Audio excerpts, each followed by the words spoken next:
Before we go any further, if you're hearing this, you're already in the story with me. And stories like this don't end where they're told, they follow you. So if you want to stay ahead of what's in the dark, subscribe now. Because once you hear enough of these stories, you start to realize something important.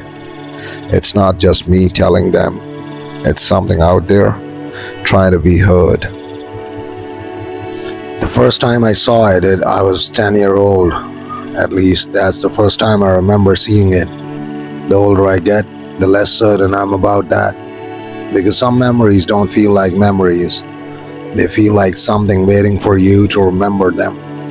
My grandfather lived in a small town in Massachusetts, surrounded by miles of dense forests. His house sat at the very edge of the woods, where civilization seemed to simply give up and let the trees take over. To me, it was paradise. Every summer, my parents would drop me off for weeks at a time. While other kids spent their vacations indoors, I spent mine exploring trails, climbing rocks, and wandering through endless stretches of forest behind my grandfather's property. Back then, I thought I knew those words. Every path, every creek, every fallen tree. I believed there were no secrets left out there. I was wrong. The forest behind my grandfather's house wasn't ancient wilderness, at least not officially. There were hiking trails, fishing spots, old stone walls left behind the settlers long forgotten. People walked through those woods every day, but there was one area nobody visited. Even as a kid, I noticed it. Whenever locals talked about the forest, they would casually mention every trail except one, every hunting spot except one, every landmark except one. There was always a section left out, a patch of woods deeper inside where conversations quietly changed direction. At 10 years old, that only made me more curious. One afternoon, I asked my grandfather about it. I still remember exactly where we were. He was sitting on the porch repairing a fishing reel while I sat on the steps eating a melting popsicle. "What's in the woods past the creek?" I asked. His hand stopped moving, just for a second. Then he looked toward the tree line. The expression on his face wasn't fear, it was recognition. Like I had mentioned an old neighbor he hadn't seen in years. Finally, he shrugged. Nothing worth finding. Then he went back to repairing the reel. That should have been the end of it, but kids are experts at hearing the things adults don't say, and my grandfather hadn't answered the question. A few days later, I crossed the creek. At first, nothing seemed unusual. The forest looked exactly like every other part of the woods. Pine trees, oaks, ferns, birds moving through the branches overhead. The afternoon sunlight filtered through the canopy in long golden beams. Everything felt normal until I realized something strange.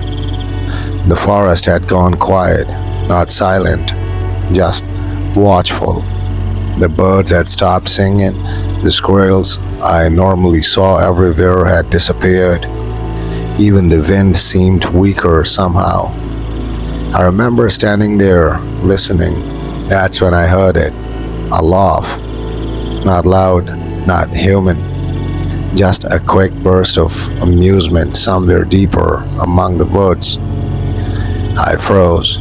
The sound disappeared immediately. A few seconds passed. Then it happened again. A small laugh, like someone trying not to be heard. I called out. No answer. I took a few steps forward, and that's when I saw movement behind a tree. Only for a second. A shape. Small. Far too small to be an adult, but definitely standing upright.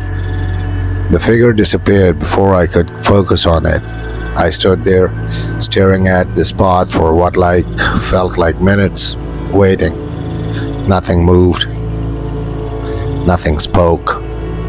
Eventually, I convinced myself it had been another kid, maybe someone hiking, maybe someone playing in the woods, but even then, something felt wrong because whoever or whatever I had seen had not run away, it had hidden.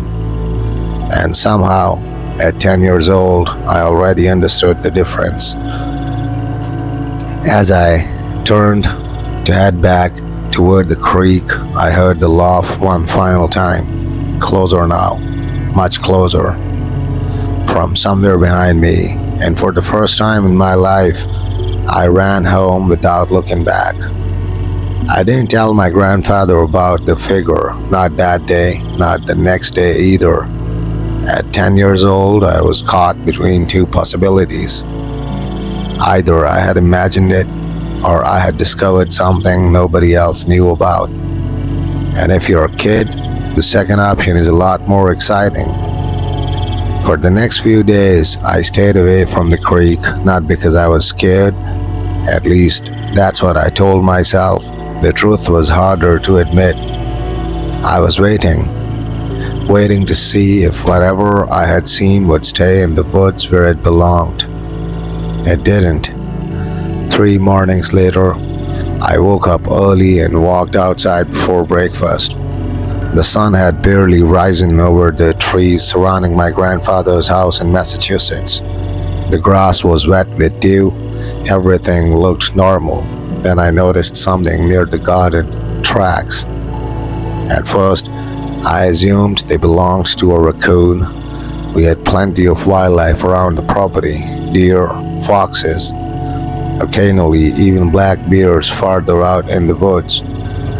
But these tracks weren't animal tracks. They looked almost human, tiny, far too tiny. I crouched beside them. The footprints crossed the edge of the garden, moved around my grandfather's shed, and continues toward the woods again. Each print looked like a miniature barefoot human footprint pressed into the soft earth. 5 toes, a heel, a recognizable shape, just impossibly small. I remember putting my hand beside one. The entire footprint was shorter than my palm. That should have been impossible. I followed the trail, not far, just around the shed. The prints stopped abruptly near the back wall. No continuation, no explanation, just an ending. Like whatever made them had vanished. I spent most of the day thinking about those footprints. By afternoon, curiosity finally defeated common sense. I grabbed my bicycle and rode into town. There was a small convenience store where local residents gathered to drink coffee and complain about weather. My grandfather visited it almost every morning, the kind of place where everyone knows everyone. I wandered inside and casually brought up the footprints while a few older men sat talking near the window. The reaction was immediate. Conversation stopped. Not dramatically, just enough for me to notice. One man exchanged a glance with another. A second shook his head slightly. Then an older woman behind the counter looked directly at me. "Where do you see those?" I told her. "The garden, near the woods, near the creek." The smile disappeared from her face. Not fear, recognition. The same expression my grandfather had worn, the same expression I had seen before. She wiped her hands on a towel and leaned across the counter. "Stay out of those woods after sunset." That was all she said. No explanation, no story, just a warning. No explanation, no story, just a warning. The adults changed the subject immediately afterward, and that bothered me more than anything. Because adults love explaining things, especially the children. When they refuse to explain something, it's usually because they don't want to lie. That night, I sat on the porch with my grandfather watching fireflies rise from the glass. For a long time, neither of us spoke. Then I finally asked him, "Have you ever seen small footprints in the woods?" His eyes remained fixed on the darkness beyond the yard. For several seconds, he didn't answer. Then he quietly said, "When I was younger, nothing else. Just that." I waited for him to continue. He didn't. The silence stretched between us while the forest beyond the property slowly darkened. Then, from somewhere out near the tree line, I heard it again. The same laugh, short, amused, almost playful. My grandfather heard it too. I know he did, because his eyes shifted toward the woods immediately, but he never acknowledged the sound, never reacted, never spoke about it. Instead, he stood up, looked toward the forest, and said something I would not fully understand until years later. "Once they notice you," he said quietly, "it's better not to notice them back." Then he went inside, leaving me alone on the porch, listening to the darkness. And somewhere beyond the trees, hidden among the shadows of the forest, something laughed again. For the next week, I tried following my grandfather's advice. I really did. I stayed out of the deeper woods, I avoided the creek, and every time I heard that strange laugh drifting from the trees surrounding his property in Massachusetts, I forced myself to ignore it. The problem was, it wasn't ignoring me. The footprints kept appearing, not every day, just often enough. Sometimes near the garden, sometimes behind the shed. Once, directly beneath my bedroom window. That one bothered me the most because the window was almost 6 feet off the ground. Whatever was making those tiny tracks had deliberately walked all the way around the house, as if it had been looking at me. I never showed the footprints to my grandfather. Part of me wanted answers. Another part didn't want confirmation, because as long as nobody acknowledged what was happening, I could still pretend it was normal. Then one afternoon, everything changed. It happened while I was fishing. There was a small pond about half a mile beyond the creek where my grandfather sometimes took me on weekends. The trail leading there was familiar, and technically, it wasn't part of the section of woods people avoided. At least, that's what I told myself. The day was quiet, warm, the kind of summer afternoon where the forests seem half asleep. I sat beside the water for nearly an hour without catching anything. Eventually, I became bored and started throwing pebbles into the pond. That's when I noticed I wasn't alone. Not because I heard movement, because I felt watched. Most people know that feeling. That strange instinct that makes you turn your head before your brain has identified a reason. Slowly, I looked across the pond. At first, I saw nothing. Then I noticed a tree, a large oak standing near the opposite shoreline. And beside it, something moved. Not quickly, not dramatically, just enough. A small figure leaned its head around the side of the trunk, watching me. I froze. The distance made details difficult to see, but I immediately knew it wasn't another child. The proportions were wrong. Its body looked too compact, its limbs seemed slightly too short, and its head, something about the shape felt unsettlingly human while simultaneously not human at all. The figure remained perfectly still, just staring. I stared back. Neither of us moved. For several seconds, the entire forest seemed to hold its breath. Then the thing smiled. To this day, I don't know how I could tell from that distance. Maybe it wasn't a smile. Maybe my brain filled in the details afterward. But I remembered the feeling clearly, the certainty. The expression wasn't friendly. It wasn't threatening either. It looked amused, like someone watching a puppy struggle to understand a trick. Then it disappeared behind the tree, gone. I immediately stood up. My fishing rod fell into the grass beside me. For a moment, I considered running. Instead, curiosity won again. I slowly walked around the edge of the pond toward the oak. Every step felt louder than it should. Every snapping twig echoed through the woods. The tree became closer. 30 yards, 20, 10. Finally, I reached it. Nothing. No child, no animal, no person hiding behind the trunk. Just empty forest. But there was something on the ground. Fresh footprints.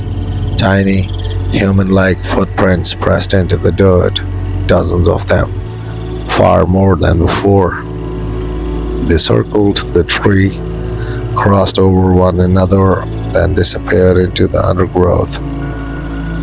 As I stared at them, I noticed something else. A small pile of stones sitting at the base of the oak. Someone or something had arranged them carefully. 5 stones stacked nearly on top of one another, balanced impossibly well. I don't know why, but seeing those stones frightened me more than the footprints, because footprints happen accidentally. A stack of stones requires intention. I backed away from the tree slowly, and just before leaving, I heard it again. Not in front of me, not from behind me, from directly above. A short laugh drifted through the branches overhead, close enough that every hair on my arm stood up instantly. I looked up. The canopy was empty. But for one brief second, I could have sworn something small moved between the leaves, keeping pace with me, watching from above. And for the first time, I began to suspect something that would haunt me for years afterward. Whatever was following me wasn't wandering through the woods randomly. It was choosing where to appear, and it seemed to enjoy being seen. After the pond, I stopped telling myself it was another kid. Children don't disappear like that. They don't vanish behind trees. They don't leave dozens of tiny footprints and somehow make no sound while doing it. And they definitely don't laugh from the tops of the trees. For the rest of that summer in Massachusetts, the woods felt different, not dangerous, not yet personal. That's the word I've struggled to find for years. The forest no longer felt like a place I visited. It felt like a place that knew I was there. Every time I stepped beyond the creek, I had the strange feeling that something became aware of me, like a conversation had resumed. One afternoon, about a week after the pond incident, I decided to test a theory. I wanted to know if the thing was actually following me, or if I was simply noticing random events and connecting them together. So I walked into the woods carrying something unusual, a bright red baseball. The ball had been a birthday gift from my father. It was impossible to miss. I deliberately placed it on top of a large tree stump near the creek, then I walked away. Nothing complicated, nothing dramatic. Just a simple experiment. The plan was to return the next day and see if it had moved. That's all. I remember feeling proud of myself, like some kind of young detective, like I was finally approaching the mystery logically. The next morning, I raced back to the stump. The baseball was gone. At first, I smiled. Probably a raccoon, maybe another kid, maybe it rolled away. Then I noticed what sat in its place. 5 stones, stacked carefully on top of one another. The exact same arrangement I had seen beside the oak tree. The same impossible balance, the same deliberate precision. My stomach dropped. I remember standing there staring at those stones while the forest around me remained completely still. No birds, no insects, nothing. Then came the laugh, not distant this time, not hidden, close, very close. somewhere behind me. I spun around, nothing, just trees. But the moment I turned back toward the stump, the stones were no longer what caught my attention. The baseball was sitting on the ground beside my feet. I froze. I know how ridiculous that sounds, even now. But I swear that's exactly what happened. 1 second the ball wasn't there, the next second it was, as if someone had quietly placed it beside me while my back was turned. I didn't pick it up immediately. I just stared at it. And for the first time, a thought entered my mind that would continue growing throughout that summer. Maybe this thing wasn't hiding from me. Maybe it wanted me to know it was there. The laugh came again, higher now, from somewhere in the trees overhead, and this time I finally saw movement. A small figure darting between branches, fast, incredibly fast, too fast. It moved with a strange confidence, almost as if gravity didn't apply to it the same way it applied to everything else. For a brief moment, sunlight broke through the leaves and illuminated it. Not clearly, just enough. Enough to see that it wasn't wearing clothes. Enough to see skin the color of weathered bark. Enough to see long arms wrapped around a branch. And enough to see two bright eyes staring directly at me. The figure grinned, then disappeared. The entire sighting lasted maybe 2 seconds, 3 at most, but it changed everything, because until that moment I could still pretend the footprints belonged to something ordinary, pretend the laughter had another explanation, pretend I wasn't actually seeing what I thought I was seeing. That illusion died in those 2 seconds. I ran all the way back to my grandfather's house, faster than I had ever run before. When I burst through the front door, I found him sitting at the kitchen table reading a newspaper. He looked up immediately.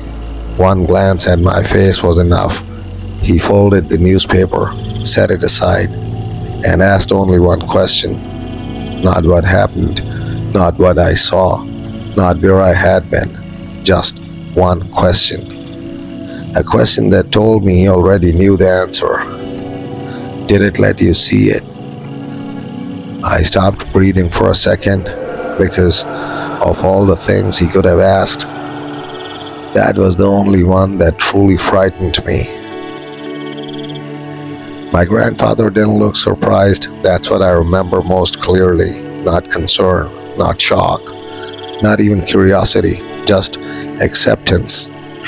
Like he had been waiting for that exact moment for a very long time. I stood in the doorway of his kitchen in Massachusetts, still catching my breath, still trying to convince myself I hadn't imagined what I saw in the woods. The small figure, the laugh, the movement through the branches, but his question stayed in my mind like something carved into wood. Did it let you see it? Finally, I managed to speak. I saw something, I said. My voice sounded smaller than I expected. He nodded once, slowly, then gestured for me to sit down. I didn't argue. I sat. The kitchen suddenly felt quieter than the forest had. Outside, the woods stretched endlessly behind the house. The same trees I had played near all summer now felt different just by knowing he knew. My grandfather didn't speak for a while. He poured himself a glass of water, then another for me. He didn't drink his, just held it, like he needed something to occupy his hands before he spoke. Finally, he said something I'll never forget. They don't usually show themselves unless they're curious. I looked at him, curious about what, I asked. He didn't answer immediately. Instead, he glanced toward the window that faced the woods. Long pause. Then, about you. That single word made the room feel colder. I tried to laugh it off. I couldn't, because I remembered the way it had looked at me, not aggressive, not scared, interested. My grandfather finally sat across from me, lowered his voice. There are things in those words, he said carefully, that don't behave like animals, and they don't behave like people either. I swallowed. Is it dangerous? I asked. He didn't respond right away. Instead, he tapped his fingers once on the table, a slow rhythm, then stopped. Most things are dangerous when they understand you, he said. I felt a knot tighten in my stomach because that was exactly what it felt like. Like something had started understanding me, not just watching, not just following, understanding. I hesitated before asking the next question, but I had to. What was it? He looked at me for a long time, long enough that I almost wished he wouldn't answer. Then he finally said it. People used to call them PUKWUDIGEs. The word didn't feel like a word, it felt like a memory I didn't know I had. He continued quietly, little ones, forest things, tricksters, if you want a simple explanation. But that's what people say when they don't want to admit they don't understand something. He leaned back slightly. They don't just hide in the words, he said. They pay attention. I remember the stones, the footprints, the laugh from above the trees, and suddenly none of it felt random anymore. It felt intentional, like every moment had been part of something I didn't recognize at the time. My grandfather stood up slowly, walked toward the window, then added something softer. If one showed itself to you, it means it already decided you're part of its attention. I didn't like the sound of that sentence, not even a little. Outside, somewhere beyond the trees, I thought I heard it again, a small laugh. But this time, I didn't run to check. And that was the first time I realized something even more disturbing than everything before it. It didn't need to come closer anymore because I was already starting to notice it everywhere. After that conversation with my grandfather, I stopped going near the forest completely. At least, that was the plan. But the problem with fear like this is that it doesn't stay where you leave it. It follows you, not physically, mentally. Every sound outside the house in Massachusetts started feeling slightly wrong after that day. A branch tapping a window wasn't just wind anymore. A squirrel moving through leaves wasn't just wildlife anymore. Even silence started to feel intentional, like it was waiting for something to happen. And worse than that, I started noticing patterns I hadn't seen before. Footprints didn't appear as often anymore. The laugh didn't happen near the house anymore. At first I thought it was gone, or maybe my grandfather had scared it away without telling me how. But then I realized something unsettling. It hadn't stopped. It had changed behavior. It stopped showing itself where I expected it, and started showing itself where I wasn't looking properly. One evening, I was sitting in my room when I noticed something outside my window, a small shape on the fence line, still watching. I froze immediately. My first instinct was to call my grandfather, but I didn't.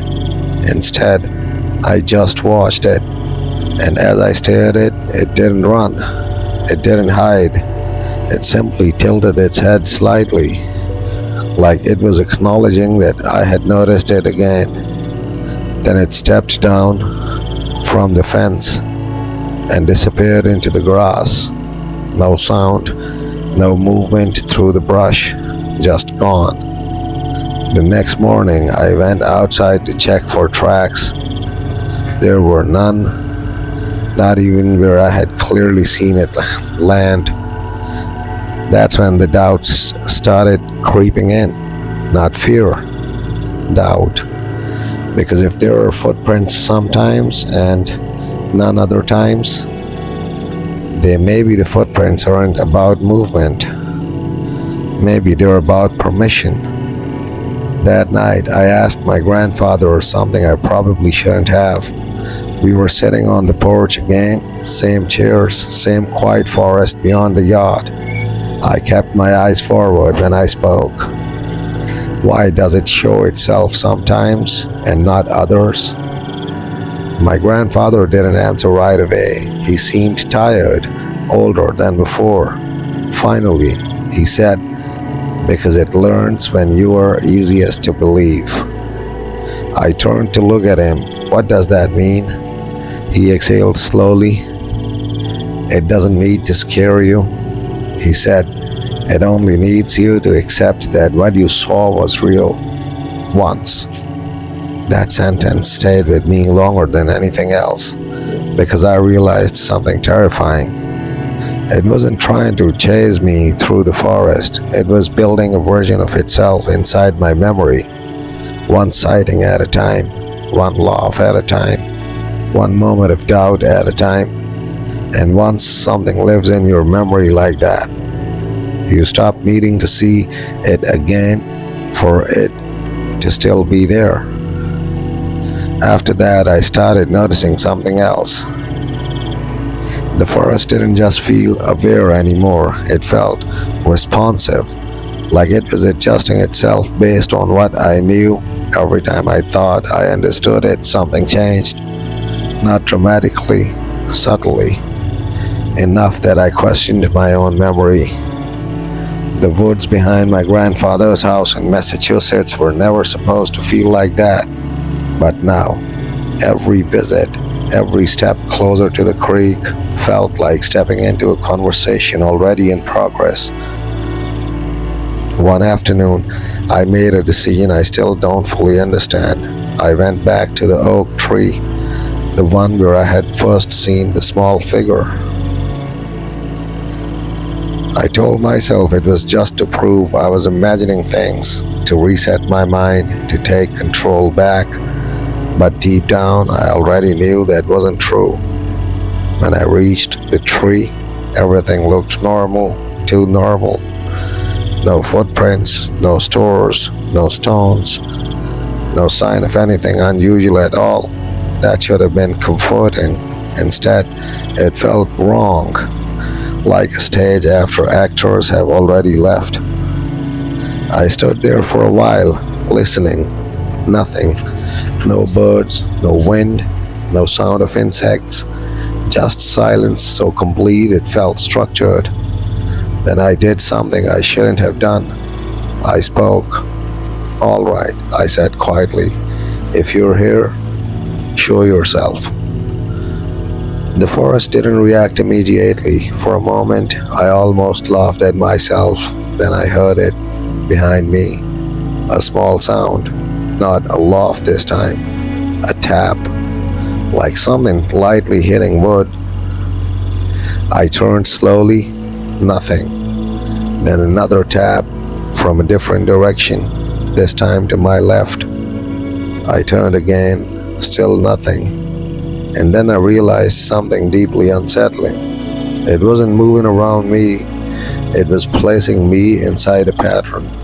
Each sound came from a different point in the forest, forming a shape I couldn't fully understand, like it was mapping my reactions, testing angles, measuring fear.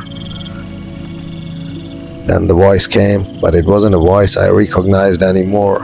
It wasn't imitation, it was something quieter, more neutral, like it had stopped pretending to be anything familiar. It said only this: "You came back." I didn't answer. It continued, "That means you want to understand." A pause. Then, "But understanding changes things." That was the moment I finally felt it clearly. This wasn't a haunting. This wasn't an animal. This wasn't even a trickster in the way stories describe. It was something that treated attention like connection, and once you gave it your attention, you became part of the system it was building. I backed away slowly from the oak tree, and as I did, the tapping stopped. Not because it was gone, but because it no longer needed to continue, because it already knew what I would do next. And for the first time, I realized something I never wanted to accept. The forest wasn't chasing me, it was learning me in real time. And I had just confirmed I was worth learning. After that day, the oak tree, I stopped going into the woods entirely, or at least I tried to. But fear doesn't stay where you leave it, it follows your attention, and mine was already gone. The days after that felt different in the house near the forest in Massachusetts, not because anything was happening openly, but because nothing felt normal anymore. Doors that had always been closed properly were slightly open. Windows I was sure I had shut were cracked just enough to let in air. Objects in my room weren't moved, just slightly misaligned. Enough that I noticed, not enough that anyone else would. That was the pattern now. Subtle interference, like something was testing how closely I paid attention. One evening, I was alone in the house while my grandfather went into town. The sun was setting behind the trees, stretching long shadows across the yard. I remember sitting by the window, trying not to look at the forest, trying to convince myself that distance meant safety. Then I heard it. Not the laugh this time, not footsteps, a whisper, right outside the house. So close it felt like it was coming through the glass. I didn't move. I told myself it was wind or my imagination. But then it happened again. My name, soft, careful, like it didn't want to scare me. That's when I made a mistake. I looked, just slightly, toward the edge of the window frame, and for a fraction of a second I saw it. Not clearly, not fully, just enough. A small shape pressed close to the outside wall of the house, standing too still, too patient. And when I blinked, it was gone. No movement, no sound, no direction of escape, just gone. I stepped back from the window immediately, heart pounding, but then I noticed something worse. On the glass, a small mark, not a handprint, not a smudge, something like a tiny impression, as if something had been resting there, watching from inches away. That night I couldn't sleep. Every sound in the house felt closer than it should have. Every creak felt like a step. Every silence felt like it was waiting for me to react. And that's when I understood something I didn't want to accept. It wasn't just in the forest anymore. It didn't need trees. It didn't need darkness. It just needed attention. Because the moment I stopped going to it, it started coming to me. And the worst part, I couldn't tell anyone. Because how do you explain something that only becomes real when you notice it? And I realized something sitting there in the dark room that night. The forest wasn't where it lived. The forest was just where I first learned how to see it. After that night, I stopped thinking of it as something that appeared. That word didn't fit anymore. Appearing implies choice. What I was dealing with in the woods of Massachusetts didn't appear. It positioned itself. It adjusted. It adapted to where I wasn't looking. And that realization changed everything, because once you understand that, you stop trusting your own attention. Days passed after I saw it at the window. Nothing dramatic happened. No laughter, no footprints, no obvious signs. But the absence didn't feel like peace. It felt like waiting, like the silence itself had been organized. I remember walking through the house during the afternoon and noticing something strange. Every room I entered felt slightly delayed, like I was stepping into a space that had just finished reacting to me. A chair slightly turned, a door not fully closed, a sound stopping just before I entered a hallway. Small things, almost ignorable things, but together they built a pattern. And the pattern always pointed to the same idea. I was being anticipated. One evening, I decided I couldn't stay inside anymore. I told myself I needed proof, something real, something undeniable. So I went outside just before sunset. The forest behind the house looked normal, too normal. That's what made it worse. I stood at the edge of the yard for a long time before stepping closer to the trees. Nothing happened, no sound, no movement, no reaction. And that silence felt like approval, like it was allowing me in. I walked slowly toward the tree line. Each step felt heavier than the last, not because I was scared of what I might see, but because I was starting to feel like I was already expected. When I finally reached the edge of the woods, I stopped, listened, nothing. Then I said something I still regret. I know you're there. The moment those words left my mouth, the forest changed, not visually, not suddenly, but structurally. The silence shifted, like something had just acknowledged a signal. A few seconds passed, then I heard it, behind me, very close, a soft sound, not a laugh this time, not footsteps, a single breath, right at the edge of hearing. I turned instantly, nothing there, but the forest in front of me was no longer empty. Between the trees, deeper than before, something was standing still, not moving, not hiding, just present, waiting for me to confirm it again. And for the first time, I understood the worst part of all this. I wasn't trying to scare me anymore. It was waiting for me to participate. The moment I stepped back from the tree line, I already knew something had changed, not in what I saw, in what I understood. The woods behind my grandfather's house in Massachusetts were no longer behaving like a place, they were behaving like an observer. They had learned patience. I didn't go back inside immediately. I stood in the yard, trying to steady my breathing, trying to convince myself that what I heard was just wind shifting through branches. But the problem was simple now. Nothing felt accidental anymore. Every sound had timing, every silence had structure. Even the birds returning felt like they were arriving on cue. That night, I told myself I won't think about it. I tried reading, I tried talking to my grandfather, I even tried pretending everything was normal. But the forest didn't let the conversation end, because around midnight, I heard it again. Not outside this time, not far away, closer, from somewhere just beyond the house. A sound so soft it almost didn't exist. A laugh, short, controlled, like it wasn't trying to be heard by the world, only by me. I froze in bed, listening, waiting for my grandfather to wake up. He didn't. And that's when I realized something that made my chest tighten. Whatever this was, it never needed both of us awake at the same time. I slowly got up and moved toward the window. I didn't want to, but not moving felt worse.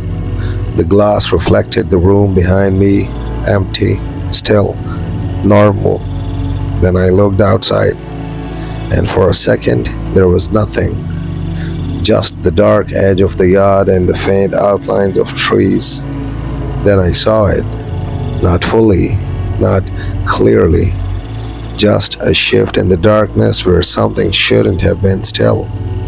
Low to the ground, close to the fence, watching, and as soon as I noticed it, It stopped moving, like noticing it completed something, like my awareness was the final step it needed.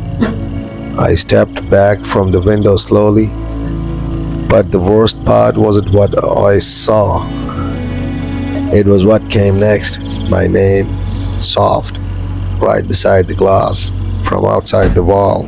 No distance anymore, no forest separating us, just the house. And something that now understood exactly how close it could get without being invited. And in that moment, I finally understood the real rule of the woods. It doesn't follow you because you leave the forest. It follows you because you learned its name without realizing it. After that night, I stopped trying to convince myself it was staying in the woods because it wasn't. It had already crossed the line between out there and in here in a way I didn't fully understand at first. The house in Massachusetts started feeling different in the mornings, not damaged, not broken into, just shared. Like I wasn't the only one who understood its layout anymore. I began noticing small things that didn't make sense.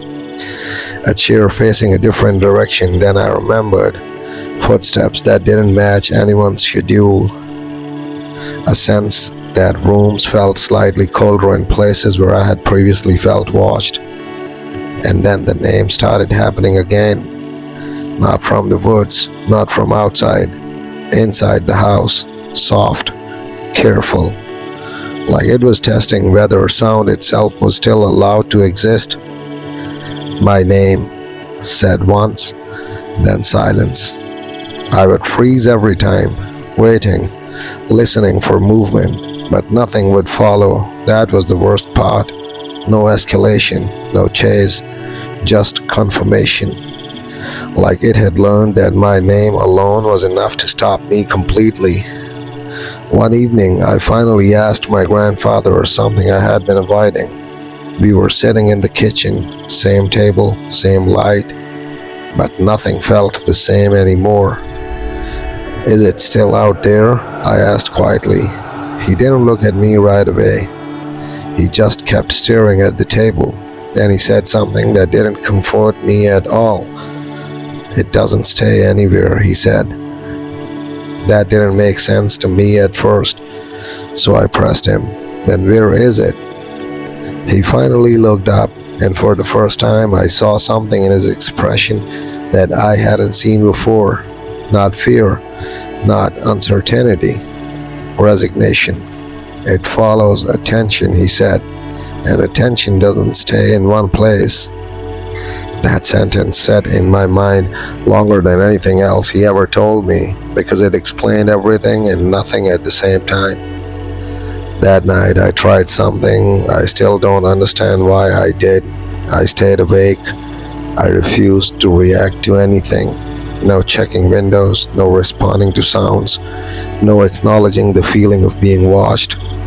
I tried to become invisible through indifference, and for a while, it worked. No voice, no movement, no presence, just silence. Then, right before dawn, when the sky outside began to lighten slightly, I heard it one last time.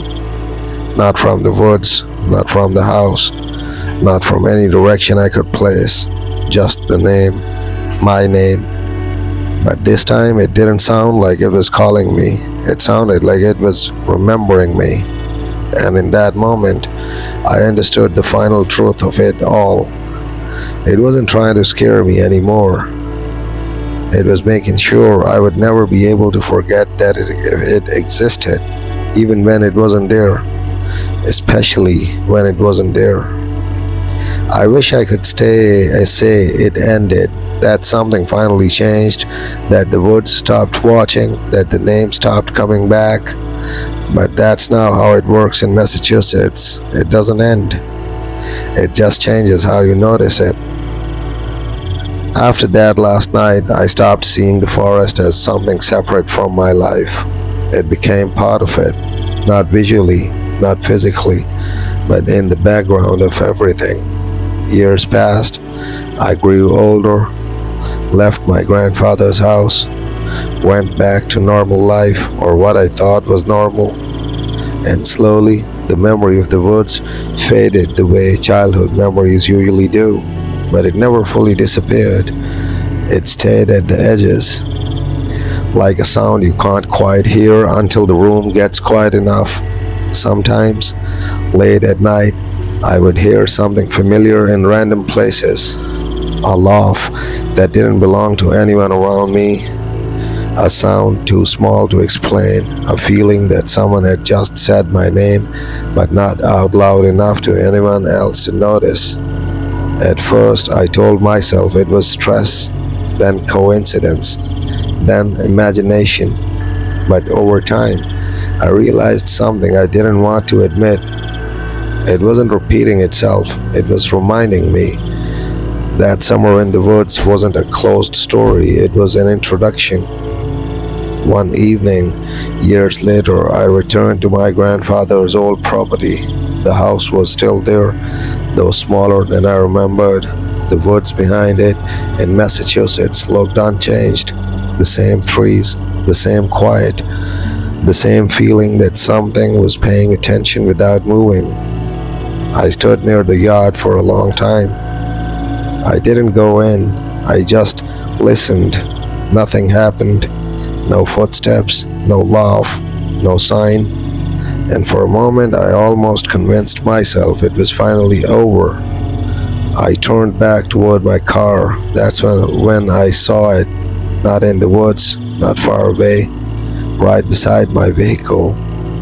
Tiny footprints, barely pressed into the dirt, facing the driver's door, already waiting, not arriving, not approaching, waiting. And for the first time in years, I understood the final truth behind everything I had experienced. It was never trapped in the forest. The forest was just where I first proved I could notice it. And once something knows you can see it, it never has to hide again. It only has to wait until you look back.